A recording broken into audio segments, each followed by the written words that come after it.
The visitor in the storm. The thunderstorm came without warning, like a predator stalking in the shadows. I'd spent the day alone at the cabin, miles from the nearest town, enjoying the solitude. The place was rustic but comfortable, a getaway I rented to escape the grind of city life. I had no neighbors, no Wi-Fi, and barely any cell service. The only sounds were the rustling of leaves and the occasional chirp of birds. It was perfect, until the storm rolled in. It started with the wind. Strong gusts rattled the windows, carrying the scent of rain and damp earth. The sky darkened quickly, and within minutes, the first drops began to fall. I closed the windows and lit a few candles, more for ambience than necessity. The storm worsened, the rain pounding against the roof and windows like a relentless drumbeat. Then came the lightning. Bright flashes lit up the woods outside, revealing twisted tree limbs that looked like clawing hands. I'd always found storms thrilling. There was something primal about them, a reminder of nature's power. But tonight, I couldn't shake a growing sense of unease. By the time the power went out, it was almost 9 p.m. I'd been reading a book, the faint glow of my flashlight illuminating the words. When the lights flickered and died, I didn't panic. Figures, I muttered to myself, setting the book aside. I grabbed my phone to check the battery, 67%. Enough to last through the night if I used it sparingly. I turned on the flashlight and made my way to the kitchen to find matches for the backup lanterns I'd brought. The wind howled outside, and the thunder seemed to grow louder with every passing minute. And then I heard it, faint knock at the door. I froze, the flashlight beam trembling in my hand. The storm was in full fury now, the rain coming down in sheets. No one should have been outside in this weather, especially not this far from town. The knock came again, louder this time. "Hello," I called out, trying to keep my voice steady. No response. I hesitated, then approached the door, my footsteps echoing in the silent cabin. The peephole revealed nothing but darkness and rain. "Is someone there?" I asked louder this time. Still no answer. A chill ran down my spine. I backed away from the door, convincing myself it was just the wind playing tricks. I returned to the living room, but the unease didn't leave me. The storm seemed almost alive now, the wind shrieking and the trees groaning under its force. And then, I heard another sound. This one wasn't coming from the front door. It was softer, more insistent, scratching. I turned, the flashlight beam darting across the walls. The sound seemed to be coming from the back of the house. Gripping the flashlight tightly, I made my way down the hallway. The noise grew louder as I approached the bedroom. I pushed the door open cautiously, the hinges creaking. The room was empty, the window shut tight, but on the glass, clear as day, were 3 long, wet streaks, as if someone or something had dragged their fingers down the pane. I locked the window and drew the curtains, my pulse racing. Something was wrong. I could feel it in the air, a heaviness that pressed against my chest. I decided to call for help. My phone barely had a signal, but I managed to get a single bar. I dialed the sheriff's office, the line crackling as it connected. "Sheriff's Department," a voice answered. I'm at the cabin on Route 14. Someone might be outside," I stammered. "Storm's pretty bad," the sheriff said. "Could just be branches or animals. We'll send someone when the weather clears." The line went dead before I could respond. I stared at the phone, my frustration mounting. The wind howled louder, and the cabin seemed to groan under its weight. And then I heard the knock again. This time it was louder, more forceful. I crept back to the front door, every instinct screaming at me to stay away. But I had to know. The peephole revealed nothing but darkness again, but the knocking didn't stop. It was relentless now, pounding against the wood. "Who's there?" I shouted, my voice shaking. The knocking stopped. I stepped back, my heart hammering in my chest. And then, from the other side of the door, a voice whispered, "Let me in." I stumbled backward, dropping the flashlight. The beam flickered as it rolled across the floor, casting erratic shadows on the walls. "No!" I shouted. "Go away!" The voice didn't respond. Instead, the knocking resumed, harder this time, as if whatever was outside was trying to break the door down. I grabbed the flashlight and ran to the kitchen, searching for something, anything, to defend myself. My hands found a heavy cast iron skillet, and I clutched it tightly. The knocking stopped again, but now the scratching returned. This time it was coming from multiple directions, the windows, the walls, even the roof. It was everywhere, surrounding me. I backed into a corner, the skillet raised like a shield, and then the power came back on. The sudden light was blinding, and for a moment, I felt a surge of relief. But that relief vanished as I looked around the room. Every window was streaked with those same wet marks, long and deliberate. The walls bore faint, muddy handprints, as if someone had been inside, dragging their fingers along the surface. And on the living room wall, scrawled in water and dirt, were the words, "You should have opened the door." My breath caught in my throat. I ran to the front door, throwing it open, desperate to escape. The storm had stopped. The rain was gone, the wind silent, but the ground outside was soaked. The mud churned as if by countless footsteps. I turned back to the cabin, every hair on my body standing on end. The door creaked as it swung shut, the words on the wall glaring at me. And then, from the darkness inside, that voice came again. Too late, I never saw what followed. The cabin was found days later, abandoned and untouched. But the locals say that on stormy nights, if you listen closely, you can still hear the knocking. The storm of shadows. I always thought thunderstorms were beautiful. Something about the way nature flexed its muscles with flashes of light and rolls of thunder fascinated me. But after that night, I can't hear thunder without feeling a deep, cold dread. It started with a forecast of light rain. I wasn't concerned. It was just me in the old family house, a place I hadn't visited in years. It sat at the edge of a forest, isolated and weathered, but it was quiet, and I needed the peace.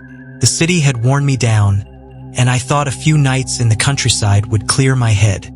By late afternoon, the rain began, soft and soothing.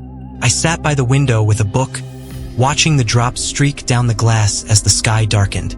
Thunder growled faintly in the distance, a reminder that the storm was moving closer. It wasn't until nightfall that the storm revealed its true strength. The rain came in torrents, slamming against the house as the wind howled. The power flickered and then cut out entirely, leaving me with nothing but the soft glow of my flashlight. I wasn't worried. Storms knocked out the power here all the time when I was a kid.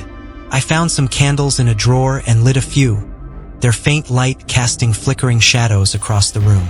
The storm's intensity grew, each crack of thunder shaking the walls, the flashes of lightning illuminating the room in stark, brief bursts. And then, amidst the chaos, I heard it, faint knocking. First, I thought it was the wind rattling a shutter, but as I moved closer to the sound, I realized it was coming from the front door. I hesitated, my pulse quickening. It was past 10, and this house was miles from any neighbor. Who would be out in a storm like this? The knocking came again, more insistent this time. Gripping the flashlight tightly, I approached the door. "Who's there?" I called, my voice shaky. No answer. "Hello?" I tried again. The knocking stopped. I peered through the peephole, but the rain was so heavy I could barely make out the porch. Nothing but water and darkness. Probably just the wind, I muttered to myself, though I didn't fully believe it. I bolted the door and stepped back, the uneasy feeling in my chest growing. I tried to distract myself, but the storm seemed alive now, its fury pressing against the house. The wind screeched like a living thing, and the thunder felt closer, angrier. Then the knocking came back, louder this time. It wasn't just at the front door. It was at the windows, the back door, even the walls. My heart raced as I stood in the middle of the living room, flashlight darting around the room as the sound seemed to come from everywhere at once. "Who's there?" I shouted, the words barely audible over the storm. And then silence. The quiet was worse than the noise, pressed down on me, thick and suffocating. I strained my ears, trying to pick up any sound beyond the rain. And then I saw it. At the window nearest the fireplace, illuminated by a flash of lightning, was a face. It was only there for a second, but it was enough. Pale and gaunt, its eyes too wide, too dark. It didn't look human. I stumbled back, my breath hitching in my throat. When the lightning flashed again, the window was empty. "No, no, no," I whispered, my hands trembling. I grabbed my phone, but there was no signal. Of course, there wasn't. The storm was too strong. I debated running to the car, but that would mean braving the storm and whatever was outside. As I weighed my options, a loud bang came from the kitchen. I froze. It sounded like something had fallen or been pushed. Clutching the flashlight, I crept toward the kitchen. The door swung open slowly, revealing the darkened room. The window above the sink was wide open, rain pouring in. I was certain I had locked it earlier. Heart pounding, I shut the window and bolted it. When I turned back toward the door, the flashlight flickered, casting erratic shadows. And then I heard a low, guttural whisper, "You shouldn't have come back." I spun around, the flashlight shaking in my hand. The room was empty. "No," I said aloud, trying to steady my breathing. "This isn't real," but it felt real. I ran back to the living room, barricading myself with furniture. I sat in the corner, clutching the flashlight like a lifeline. The storm raged on, the thunder and wind masking any other sounds. I thought I'd be safe if I stayed put. I was wrong. The lights came back on suddenly, blinding after hours of darkness. For a moment I felt relief, but that relief turned to terror when I saw the living room walls. They were covered in writing, scrawled in mud and water. "Leave. You're not alone. You can't escape." The words dripped and ran together, forming grotesque shapes that seemed to pulse and shift.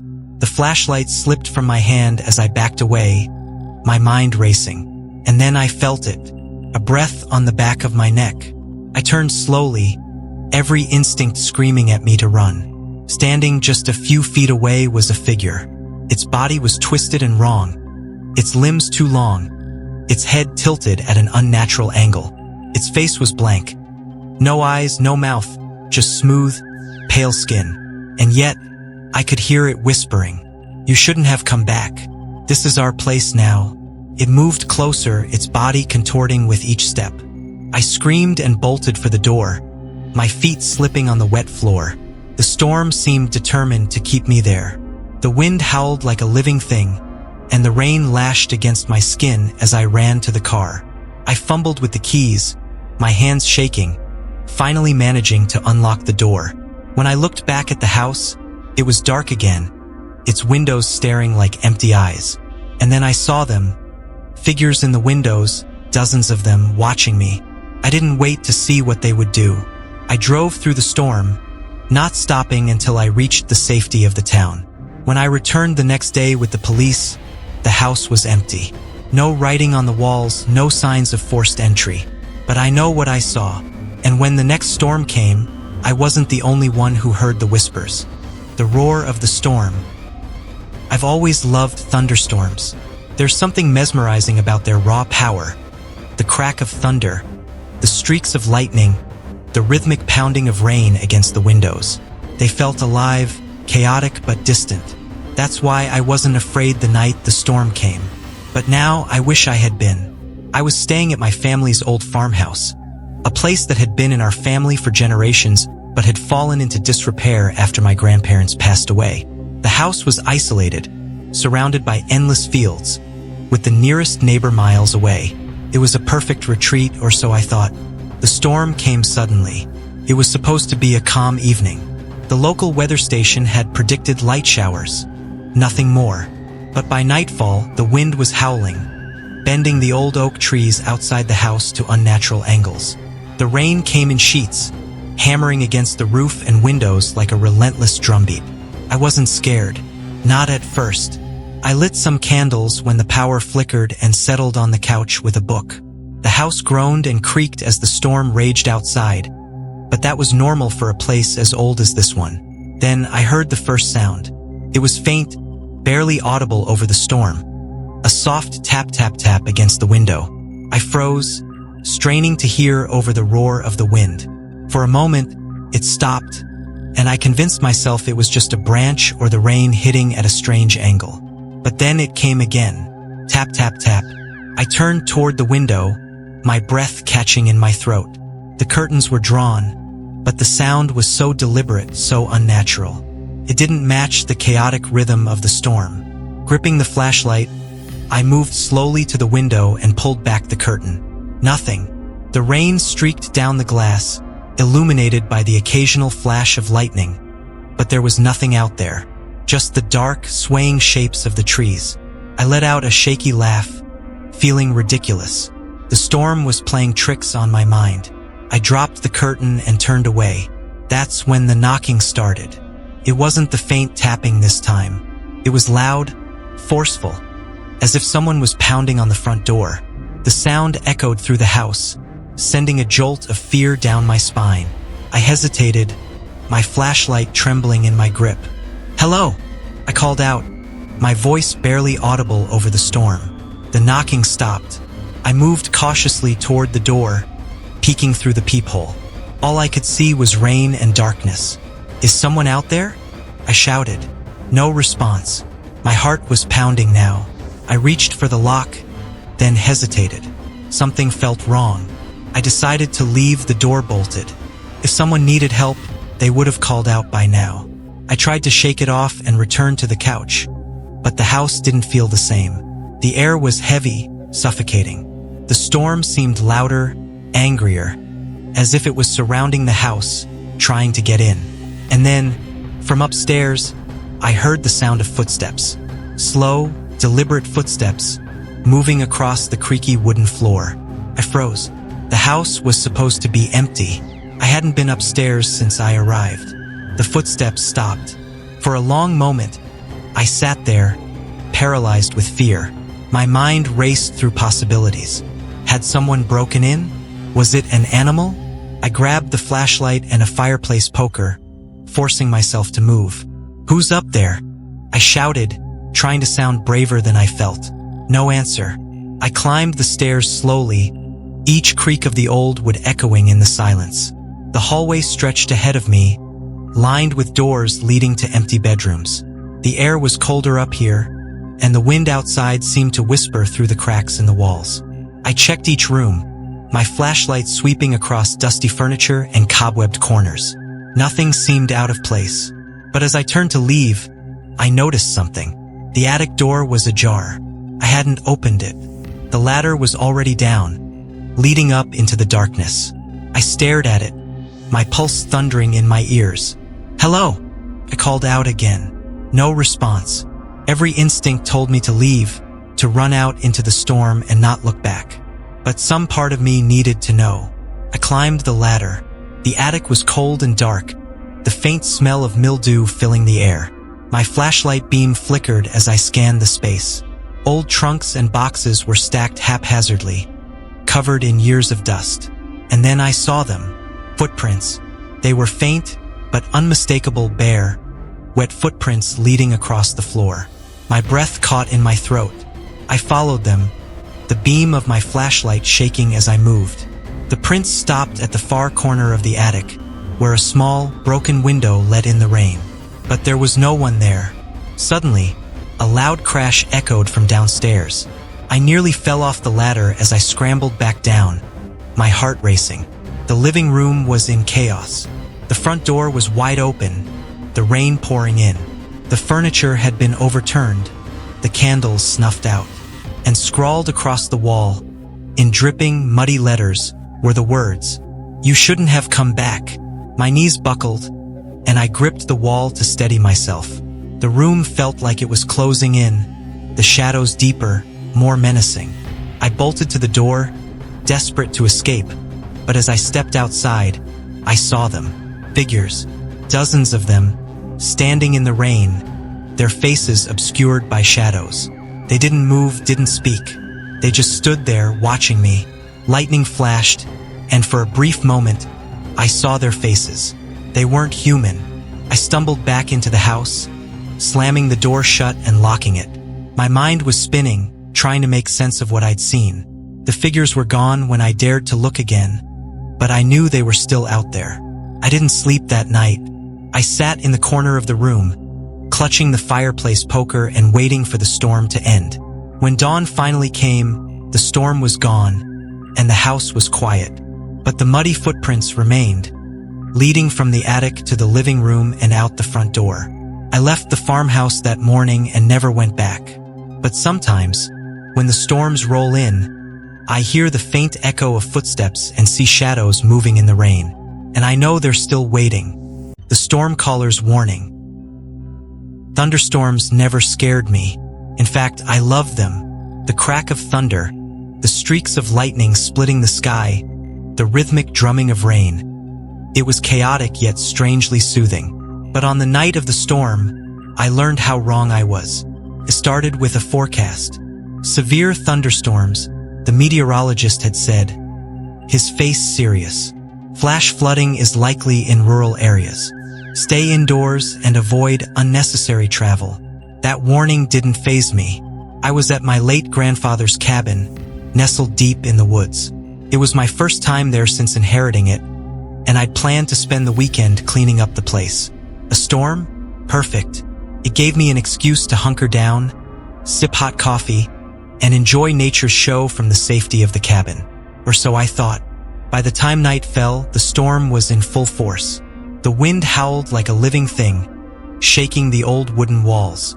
Rain lashed against the windows, and lightning illuminated the room in staccato bursts. The power flickered and went out just after 8, leaving me in the glow of a few hastily lit candles. I didn't mind, felt rustic, even cozy. I sat by the window watching the storm rage. The woods outside were a blur of shifting shadows, the trees bowing under the force of the wind. Every now and then, a branch would snap, the sound startlingly sharp over the roar of the storm. Then, in one of the lightning flashes, I saw something. A figure standing just at the edge of the woods. At first, I thought my eyes were playing tricks on me. The lightning had been brief, barely a second, and the figure had been hazy, more shadow than substance. But when the next flash came, it was still there. It was tall, unnaturally so, its shape distorted like a reflection in rippling water. Its head seemed too narrow, its limbs too long. It didn't move, didn't sway with the wind like the trees around it. It just stood there, watching. My stomach tightened. Who would be out in a storm like this? I grabbed my flashlight and shone it out the window, but the beam didn't reach far enough. The figure remained shrouded in darkness. "Hello!" I called out, my voice shaky. The storm swallowed my words. I told myself it was nothing. A trick of the light, a warped tree trunk, maybe even my imagination. But deep down, I didn't believe that. The hours crawled by. I tried to distract myself, but the storm's fury seemed to grow, the thunder louder, the wind more insistent. And then I heard the knocking. It was faint at first, barely audible over the storm. A soft, rhythmic tap-tap-tap on the front door. I froze. It didn't make sense. The cabin was miles from the nearest neighbor, and anyone out in this weather would have called out for help. The knocking came again, louder this time. Gripping the flashlight tightly, I approached the door. "Who's there?" I shouted, trying to sound braver than I felt. The knocking stopped. I peered through the peephole, but the rain was so heavy I could barely see the porch. Nothing moved. And then, lightning struck, bathing the porch in a blinding flash of light. For a split second, I saw it. The figure was standing right there, inches from the door. I stumbled back, my heart racing. When I looked through the peephole again, the porch was empty. I told myself I was seeing things, that the storm was playing tricks on me. But I couldn't shake the feeling that I wasn't alone. The knocking didn't return, but the storm seemed to close in around the cabin. The wind howled like a chorus of voices, and the rain hammered against the roof with relentless force. I retreated to the living room, the flashlight beam flickering as I moved. I set it on the table, casting shaky shadows across the walls. And then the whispers started. First, I thought it was the wind, a low, murmuring sound that ebbed and flowed with the storm. But as I strained to listen, I realized it wasn't random. The whispers formed words. "You shouldn't be here." My blood ran cold. "Who's there?" I shouted, my voice cracking. The whispers stopped. The flashlight flickered violently, plunging the room into brief moments of darkness. When the light returned, the shadows on the walls seemed wrong. They moved, writhing like living things, stretching and twisting in ways that defied the room's shape. And then I saw it, the shadow of a figure impossibly tall, standing in the corner of the room. I spun around, the flashlight beam slicing through the dark. But the corner was empty. The shadows on the wall stilled, returning to their natural forms. The whispers were gone, replaced by the relentless pounding of the storm. I was shaking now, my breath coming in short gasps. I grabbed my phone, desperate to call for help, but there was no signal. Of course there wasn't. Suddenly, a loud crash echoed from upstairs. I jumped, the flashlight slipping from my hands. It rolled across the floor, its beam casting dizzying patterns on the walls. "Stay calm," I whispered to myself, though I was anything but. I grabbed the flashlight and climbed the stairs, each step creaking under my weight. The upstairs hallway was dark and cold, the air heavy with an unsettling stillness. I moved toward the sound, my flashlight revealing the door to one of the bedrooms, slightly ajar. I pushed it open slowly. The window was shattered, rain pouring in. The wind had scattered papers and debris across the room, but that wasn't what made me freeze. On the wall, written in streaks of muddy water, were the words, "Leave now." I backed out of the room, my heart hammering.